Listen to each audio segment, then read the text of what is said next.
Vamos fazer a leitura bíblica que se encontra em 1 Tessalonicenses, capítulo 5. Nesta carta, neste capítulo 5, o apóstolo Paulo traz diversas recomendações àquela igreja. Peço para aumentar a iluminação no santuário, para que façamos esse acompanhamento dessa leitura. 1 Tessalonicenses, capítulo 5. Dessas recomendações do apóstolo Paulo, gostaria de ler o versículo 18. É bastante conhecido nosso, mas reserva sempre ricas lições para a nossa vida. 1 Tessalonicenses 5, verso 18. Em tudo dai graças, porque esta é a vontade de Deus em Cristo Jesus para convosco. Vamos dizer juntos? Em tudo dai graças, porque esta é a vontade de Deus em Cristo Jesus para convosco. Vamos orar.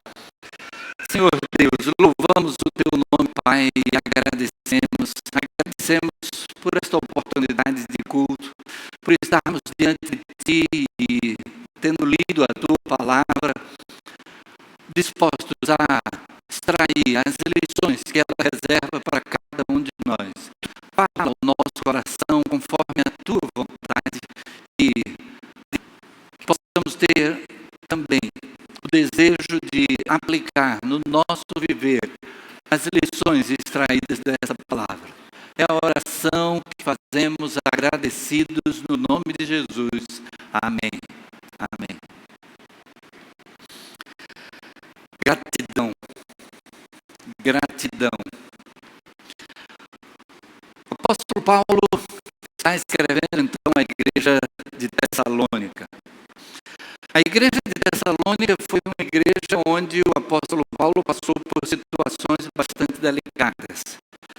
Aquela região onde ele foi pregar, Filipos, Tessalônica e Bereia, a região da Macedônia, foi o local em que Deus mandou um recado específico para o apóstolo, dizendo que deveria ir a essa região. A gente lembra daquilo que chega à cidade de Troade, ainda sem entender bem qual é o propósito de Deus, o que é que Deus queria que a equipe missionária estivesse realizando naquela hora.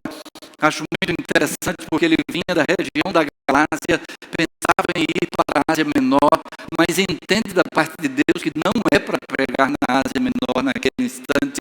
Em momento posterior, ele haveria de estar ali, e ali na Ásia Menor ele passou talvez o período mais prolongado de tempo de que a gente tem conhecimento ao plantar uma igreja ali naquela região, na cidade de Éfeso. 3 anos e meio, o apóstolo passou ali posteriormente, mas naquela hora entendeu de Deus que não é esse o propósito.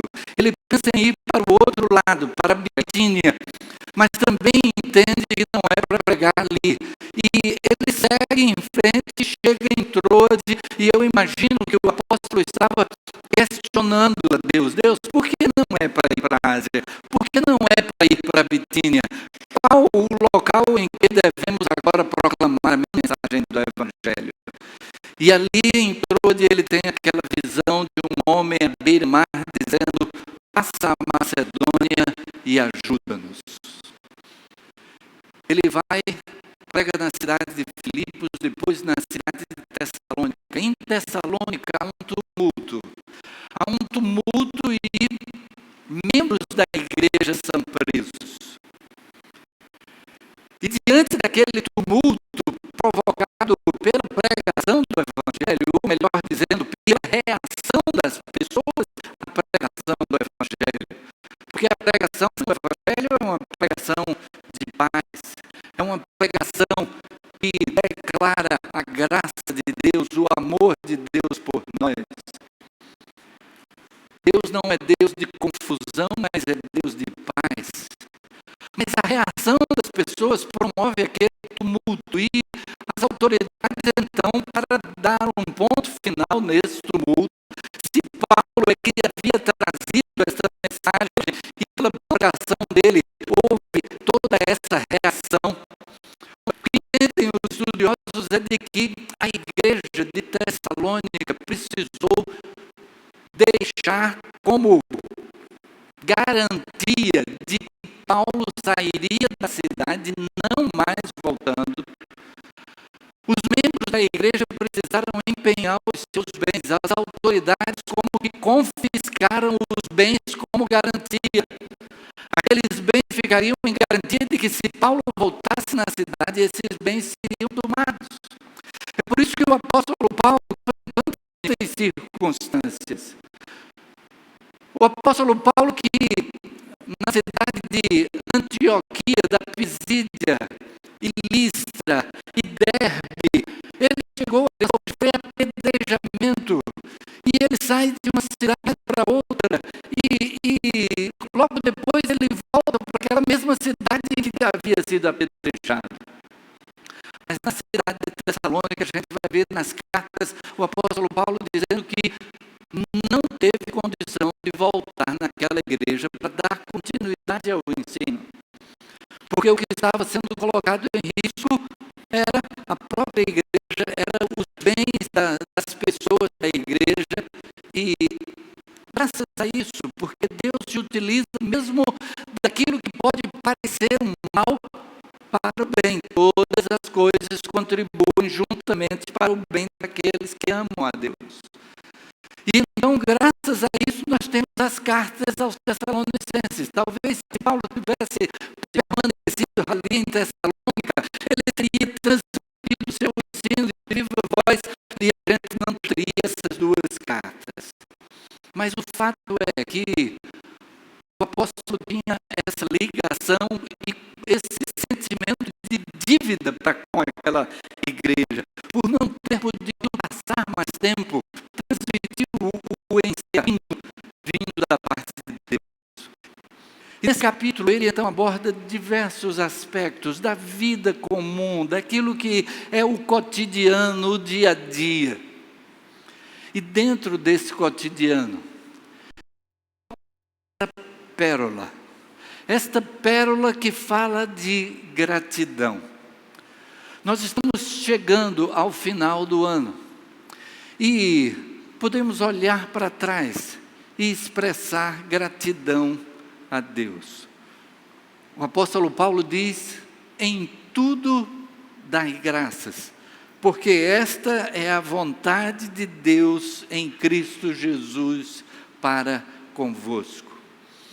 Acho interessante que já de antemão o apóstolo entende que essa é uma recomendação que pode parecer difícil de ser colocada em prática. Tanto é que o apóstolo precisa fazer um esclarecimento. Ele diz o porquê está dizendo em tudo dai graças. Porque quando algo acontece na nossa vida que é algo indesejado, algo que nós preferíamos que não fosse dessa maneira, é um pouco mais difícil a gente dizer obrigado. É um pouco mais difícil a gente expressar gratidão a Deus. E a gente é levado muitas vezes a perguntar: mas Deus, como é que eu posso agradecer numa situação dessa? O apóstolo então, ele traz uma explicação, uma explanação. Ele diz: em tudo dai graças, porque esta é a vontade de Deus em Cristo Jesus para convosco. A vontade de Deus, ela vem com um propósito, com algo de positivo que estará sendo construído. Por que é que esta é a vontade de Deus para conosco, que estejamos agradecendo em todas as coisas? A gente pode enfrentar na vida diversas dificuldades. E nós estamos num período, numa crise que vem se prolongando na nossa nação, desde o ano de 2014 para cá. Esses 5 anos têm sido de crise, de desemprego, de pessoas que precisaram reduzir salário, de pessoas que precisaram mudar de atividade para conseguir o sustento. E de repente alguém pode atravessar uma situação financeira muito difícil. Pode ser problema na área de saúde, de repente surgiu uma enfermidade grave. E como é que a gente vai dizer obrigado diante de uma situação assim? Pode ser uma dificuldade de relacionamento familiar, dentro de casa, marido, esposa, pais e filhos, entre irmãos. Talvez relacionamento no trabalho, em que alguém está sofrendo mesmo uma perseguição no trabalho. E aí, diante de dificuldades, por que agradecer? Por que dar graças? Em primeiro lugar, porque as dificuldades são desafios que a vida nos apresenta. E o que nós precisamos é encarar cada dificuldade como essa possibilidade de crescimento, de desenvolvimento. Porque à medida que enfrentamos essas dificuldades, nós crescemos. À medida que passamos por situações difíceis, nós desenvolvemos em nós mesmos, em primeiro lugar, habilidades que a gente talvez nem soubesse que existiam em nós. Mas também a gente tem essa oportunidade de fazer com que as atitudes, o agir diante dessas dificuldades, possa construir as soluções que nós também nem sabíamos que existiriam. Mencionei dificuldades financeiras, e na hora da dificuldade financeira a gente tem que se ajustar. Não vou falar muito sobre isso porque no próximo domingo já está prevista uma aula a respeito de o que é necessário para que estejamos construindo a nossa vida financeiramente, com estabilidade, com segurança. Mas uma das coisas é exatamente essa: podermos procurar ajuda. Se de repente naquela área financeira a gente está entrando num funil, a gente está sem ver como é que será a saída, as coisas só aumentam. É hora de procurar ajuda de alguém que auxilie no organizar das despesas. Porque a gente sempre tem condição de mudar certas circunstâncias para nos adequarmos a novas situações de vida, de tal maneira que possamos dar continuidade. Até ajuda no entendimento a respeito do que é que Deus tem a ver com as nossas finanças. O que é que Deus tem a ver com a maneira como a gente utiliza os recursos financeiros? De que maneira Ele deseja orientar a nossa vida e a maneira como no nosso coração está também cultivado o desejo de investir na obra de Deus.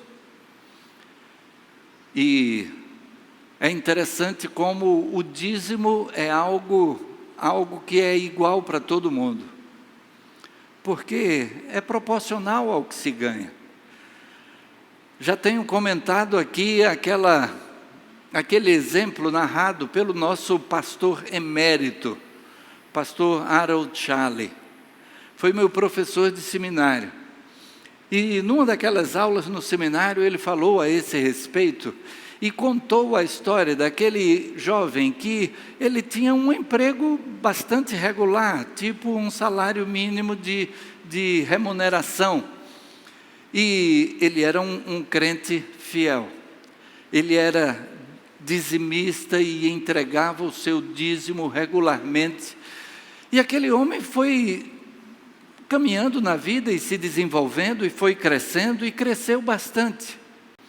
Só que depois deixou de entregar o dízimo, continuava na igreja, mas depois deixou de dar o dízimo, de entregar o dízimo. E o pastor procurou por ele e perguntou: fulano, o que é que está acontecendo com a sua vida financeira? Está havendo algum problema? Porque antigamente você tinha um emprego simples e você era dizimista. E hoje você progrediu na vida, mas não entrega o dízimo. E aí aquele jovem disse: pastor, é porque antigamente, quando eu ganhava pouco, o dízimo era pouquinho.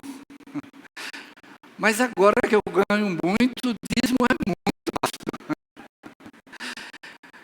E eu não via que quando ele ganhava pouquinho, ele ficava com os 90% daquele pouquinho. E agora que ele ganha muito, ele fica com os 90% do que é muito. E que o pastor Charles disse que então trouxe o conselho para aquele jovem. Então, meu jovem, cuidado para Deus não fazer você ganhar pouquinho de novo, para que você consiga entregar o dízimo, né? Mas como é que nas nossas finanças Deus tem a ver?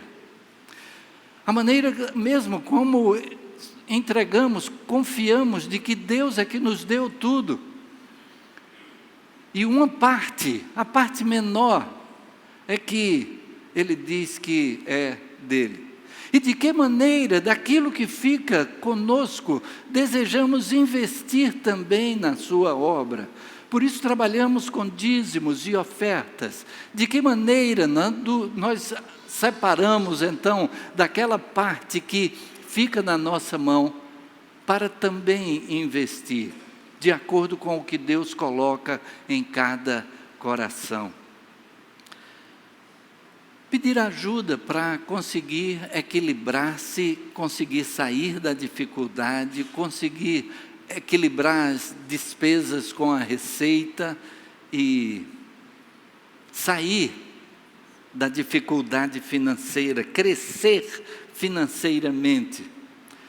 Na dificuldade de saúde, a gente tem que enfrentar o que é o regular. Tenho que visitar médicos, tenho que fazer exames, tenho que me expor aos tratamentos, confiando de que Deus é que nos deu a capacidade para tudo isso. Deus deu ao homem a capacidade do desenvolvimento da medicina, e hoje a gente não tem mais aquele tipo de experiência antiga, de tantas crianças que morriam no primeiro ano de vida, de pessoas que faleciam por conta de enfermidades que hoje são muito tratáveis,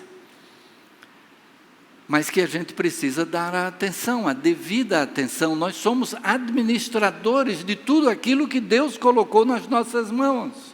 E o nosso corpo, Ele colocou para que nós cuidássemos dele também. E que pudéssemos nos submeter às dietas necessárias, ao que venha a ser o exigido em cada circunstância, e podermos crescer nisso. Os irmãos sabem que eu tenho dieta de açúcar, como pré-diabético. Não fui diagnosticado como diabético, mas os médicos dizem, olha, com o seu histórico familiar, é uma questão de tempo. Então, o melhor que você pode fazer é retardar ao máximo esse desenvolvimento do diabetes. E aí, a gente vai procurando tomar cuidado e evitar açúcar, tudo aquilo que é muito rico em glicose. E um pensamento que eu tenho é o seguinte: na hora que a gente vê uma mesa muito farta, e de repente não tem nada que seja dietético, digamos assim, a gente olha para aquela mesa, e primeiro eu olho para ver, tem alguma coisa que seja possível de comer, né? Se não, eu vou dizer, vou matar minha vontade comendo uma colher de chá, apenas daquilo que for o menos ofensivo. Mas o pensamento é, se eu soubesse que nessa comida alguém colocou veneno, mesmo estando muito bonita, mesmo sabendo que essa comida vai ser muito saborosa, eu teria coragem de comer? De jeito nenhum. E então, se aquilo vai me fazer mal, vai ser um veneno para a minha vida, eu preciso evitar do mesmo jeito. Eu tive o meu avô que teve diabetes e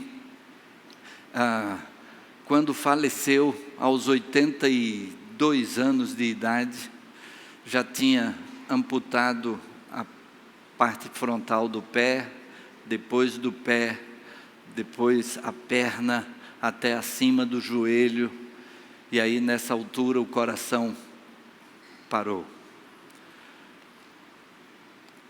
E aí, meu propósito é que isso não aconteça, e que o diagnóstico dessa enfermidade possa ficar o mais para frente possível, se é que ela tem que surgir algum dia. Mas precisamos então nos desenvolver nesses cuidados. Eu sempre gostei bastante de sobremesas, de açúcar. Estava lembrando essa semana com alguém da família que eu gostava de pegar o tomate, cortar na metade assim, aí tirava as sementes de dentro daquela metade, e aqueles vazios ali eu enchia de açúcar, né, para comer o tomate com açúcar assim, né? Nunca mais. O que é que precisamos fazer, mulheres naquilo que é recomendável, homens naquilo que é recomendável? Precisamos nos submeter, e se surge uma enfermidade mais séria, encarar na certeza de que Deus está no controle. Vamos falar um pouco mais sobre isso. Dificuldades de relacionamentos. Normalmente, quando faço aconselhamento pré-conjugal, já destaco para os noivos o fato de que Deus fez o homem diferente da mulher, não apenas fisicamente, mas a mente é diferente. E o texto bíblico diz, quando da criação da mulher, não é bom que o homem esteja só. Tem tradução que diz, far-lhe-ei uma auxiliadora que lhe seja idônea. Eu gosto da tradução que diz, far-lhe-ei alguém que lhe seja compatível. Ele não fez igual, mas ele fez compatível. Ele fez compatível no sentido de que os relacionamentos familiares e o relacionamento conjugal, eles serão sempre também um desafio para nos fazer crescer. Um desafio para que desenvolvamos o necessário para construir esta relação. Ele nos fez diferentes ao ponto de que, em todo o tempo, precisamos estar buscando conhecer melhor o outro e poder fazer aquilo que é o melhor para o outro. Porque aquilo que é melhor para nós pode não ser o melhor para o outro. E individualmente Ele nos fez diferentes também. A gente conhece aquele livro que fala sobre as 5 maneiras diferentes, né? Como nós podemos demonstrar amor uns pelos outros. As 5 linguagens do amor. E de como o que é uma demonstração de amor para alguém pode não ser para outra pessoa. E então precisamos ir nos desenvolvendo nessas compatibilidades, e quer seja no relacionamento conjugal, quer seja no relacionamento pais e filhos. Lembro de um testemunho, e até no livro, o autor desse livro dá o testemunho também, dizendo que uma das filhas é aquele tipo amoroso que gosta de abraços, que gosta de beijos, e a outra é alguém mais reservada. Você vem abraçar e a pessoa fica meio estática, assim, meio dura, né? E que é necessário entender como é essa expressão de amor que possa ser transmitida. Então, nos relacionamentos também desafios que nos fazem crescer, desenvolver. E Deus sabe aquilo em que precisamos nos desenvolver. Então, algo que acontece na nossa vida, Deus está trabalhando a nossa vida para algo de positivo. O apóstolo Paulo diz que a tribulação vem mesmo com um propósito de crescimento. Lá em 2 Coríntios capítulo 1, ele diz, bendito seja, versículos 3 e 4, bendito seja o Deus e Pai do nosso Senhor Jesus Cristo, o Pai de misericórdias e Deus de toda consolação. É Ele que nos conforta em toda a nossa tribulação, para podermos consolar os que estiverem em qualquer angústia, com a consolação com que nós mesmos somos contemplados por Deus. Ele diz que quando a gente atravessa uma tribulação, e a gente se entrega nas mãos de Deus, e Deus consola a nossa vida, Ele está nos preparando para sermos instrumentos de consolo também na vida de outras pessoas, de tal maneira que a consolação que nós recebemos da parte de Deus, nós podemos ser transmissores dessa mesma consolação, e fazer com que pessoas que estão atravessando também momentos difíceis, possam atravessá-los, tendo a nós ao lado, para ajudar na caminhada, para compartilhar a consolação que Deus nos traz. Quantas vezes pude compartilhar o consolo que recebi da parte de Deus, quando da perda do meu pai? E foi um momento de crise para mim, já tenho compartilhado com a igreja, que eu fiquei em briga com Deus. Porque tinha muita gente orando por ele. Ele era pastor, havia 34 anos, na mesma igreja. A igreja toda estava orando por ele. Muitas igrejas aqui da nossa cidade estavam pedindo oração por ele. Ele haveria de fazer uma cirurgia de ponte de safena. Já numa época em que a cirurgia de ponte de safena havia se tornado algo muito comum, corriqueiro. Quantas pessoas faziam? E ele ficou na mesa de cirurgia. Ele não saiu da cirurgia. E eu fiquei questionando Deus. Deus, mas não tinha tanta gente orando? Como é que isso aconteceu? E depois de um tempo, pude sentir a consolação da parte de Deus. Primeiro, na certeza de que Ele está no controle. Tudo está nas mãos dEle. E eu pude ver posteriormente que esta foi a resposta de Deus para as orações. Esta foi a melhor resposta de Deus para as nossas orações. E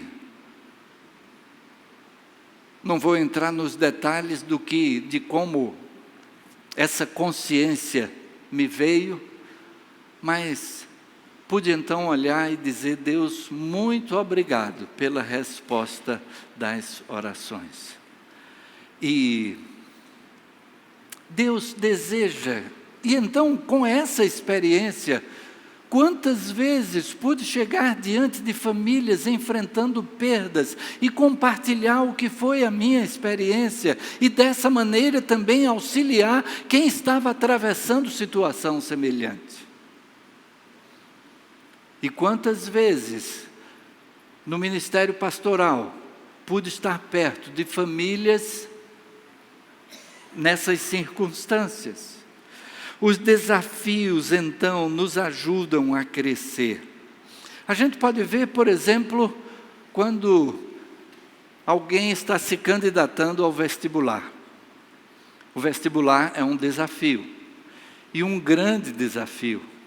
É um desafio que a gente pode dizer que é cada vez maior, porque a quantidade de pessoas, a população vai crescendo e os cursos nem sempre se multiplicam da mesma maneira, principalmente nas universidades estatais. E eu lembro que quando fiz vestibular para engenharia eletrônica, a concorrência era alta. Era uma concorrência, era talvez a mais alta da área de exatas. Era de 6 concorrentes para uma vaga. Hoje, 6 concorrentes para uma vaga é fichinha. Porque, de repente, há milhares, principalmente em determinadas profissões. Mas quando alguém então escolhe uma profissão, e se é uma profissão mais concorrida, e essa pessoa começa a se preparar e começa a estudar, a gente vê o crescimento que essa pessoa tem. Por quê? Porque ela tem um desafio grande à frente. À medida que o desafio é maior e a pessoa se dispõe a encará-lo, o desenvolvimento é proporcionalmente maior também. E a gente vê pessoas se superando o histórico de preparação que teve para conseguir obter aquele resultado pretendido. As dificuldades nos ajudam a crescer e, de repente, naquela experiência a respeito do meu pai, eu não estava entendendo o que é que Deus tinha para realizar. Mas pude também perceber que, quando a Bíblia nos ensina a respeito da fé, ela nos ensina que a fé é exatamente para quando não entendemos. A carta aos Hebreus nos ensina que a fé é o firme fundamento das coisas que se esperam e a prova das coisas que não se veem. E então, quando a gente não está vendo o porquê de algo que acontece na nossa vida, de que é que nós precisamos? De exercitar a nossa fé. De entender que mesmo sem ver o propósito, mas Deus tem esse propósito, Deus tem algo. Se a nossa vida está entregue nas mãos de Deus, Ele estará guiando a nossa vida da melhor forma possível, para o benefício nosso ou de alguém que está à nossa volta. Porque isso é o que nós vemos em Jesus Cristo. Aquilo que aconteceu com Jesus, de ser acusado injustamente, julgado injustamente, supliciado, morto, a gente poderia questionar Deus. Mas Deus, como é que tu permitiste que isso tudo acontecesse?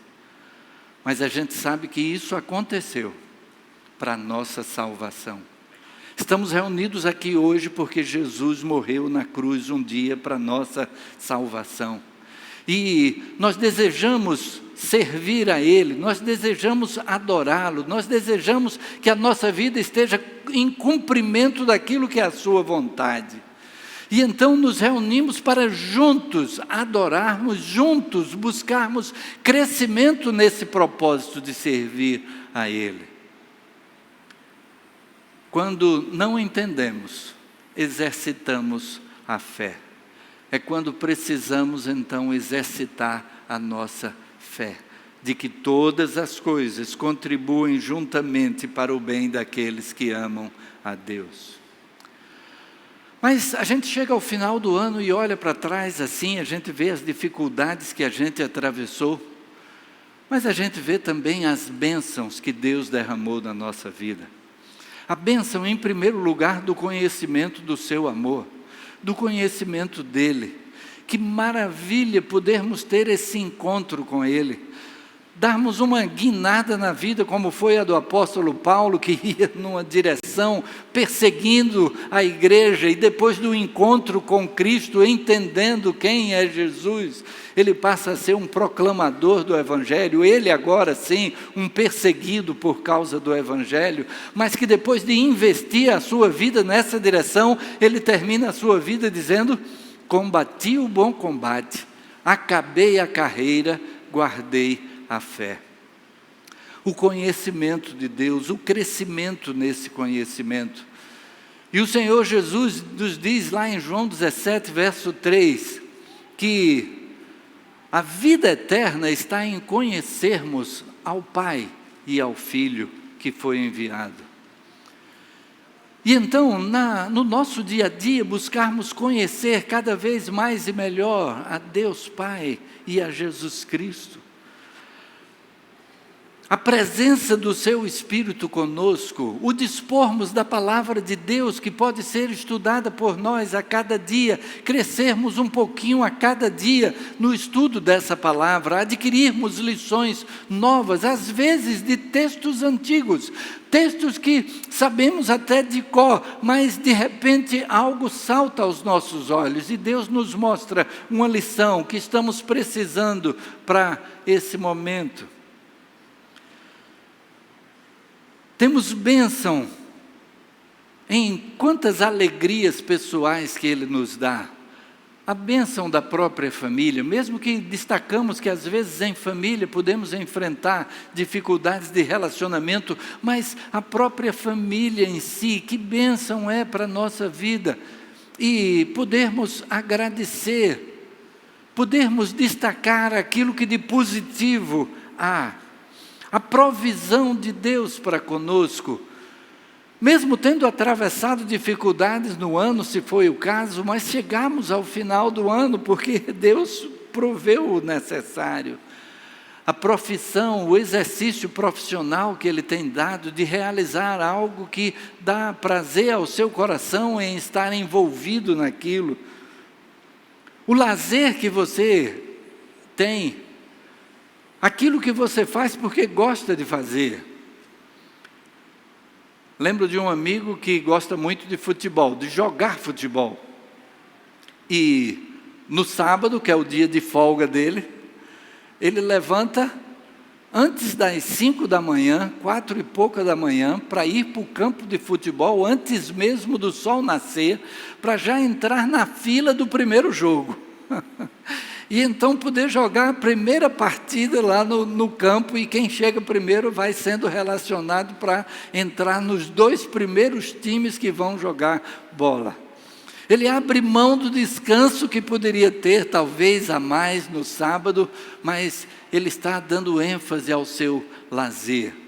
E quantas vezes temos essa mesma experiência? Lembro de uma propaganda de motocicleta, que mostrava assim, na segunda-feira, aparecia a imagem dizendo segunda-feira. Aí está o jovem deitado na cama e o despertador toca, e ele vai lá e desliga o despertador, continua deitado. Na terça-feira, o despertador toca, ele pega o despertador, bota dentro do aquário que está do lado. Né? Quarta-feira, o despertador toca, ele pega o sapato e fica tentando desligar o sapato, e assim vai, quinta, sexta. E de repente entra sempre o pai ou a mãe: menino, levanta, está na hora. Aí quando é no sábado, aí muda a cena, mostra agora a cama dos pais, dormindo ainda, e o filho já vestido abre a porta e diz: pai, estou saindo para fazer trilha. E aí a propaganda da vibração dele, porque estava saindo para fazer trilha de motocicleta. O lazer que nós temos é motivo para gratidão a Deus. Agora, é preciso que estejamos pesando até qual a importância que nós damos ao lazer, às vezes acima da importância que damos ao próprio Deus e do serviço a Ele. Porque de repente alguém faz tudo isso pelo seu lazer, mas quando chega na hora do culto, aí não tem problema se eu chegar com meia hora, 40 minutos de atraso. Eu ainda cheguei a tempo da mensagem, né? Mas o culto começou com o prelúdio. Estávamos adorando a Deus com a música que foi tocada no prelúdio. Eu estava lembrando da letra da música e adorando a Deus com aquela letra. E de que maneira estamos dispostos a servir, a nos envolver em alguma área de trabalho na igreja? Bênção dos amigos que Deus nos dá, do dia que Ele nos dá, e Ele dá 24 horas para cada pessoa. Ninguém tem horas a mais ou horas a menos, ninguém por ser mais rico, mais inteligente, mais bonito, mais forte, tem qualquer coisa a mais. Cada um de nós igualmente tem 24 horas por dia para fazer aquilo que a gente quiser.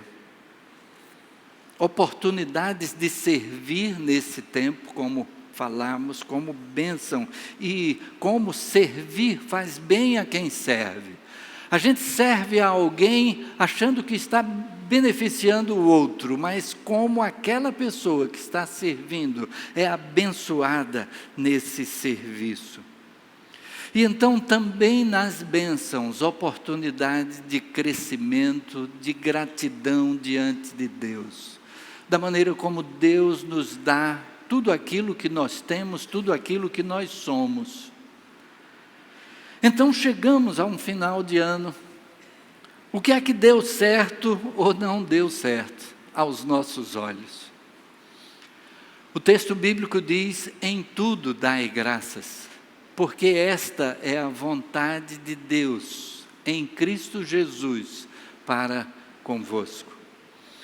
A vontade de Deus é que sejamos agradecidos, e a vontade de Deus é que se cumpra na nossa vida, tudo isso porque a gente passa com o propósito do crescimento nosso, oportunidade de desenvolvimento, de sermos bênção na vida de outros. E assim, somos abençoados e somos instrumento de bênção.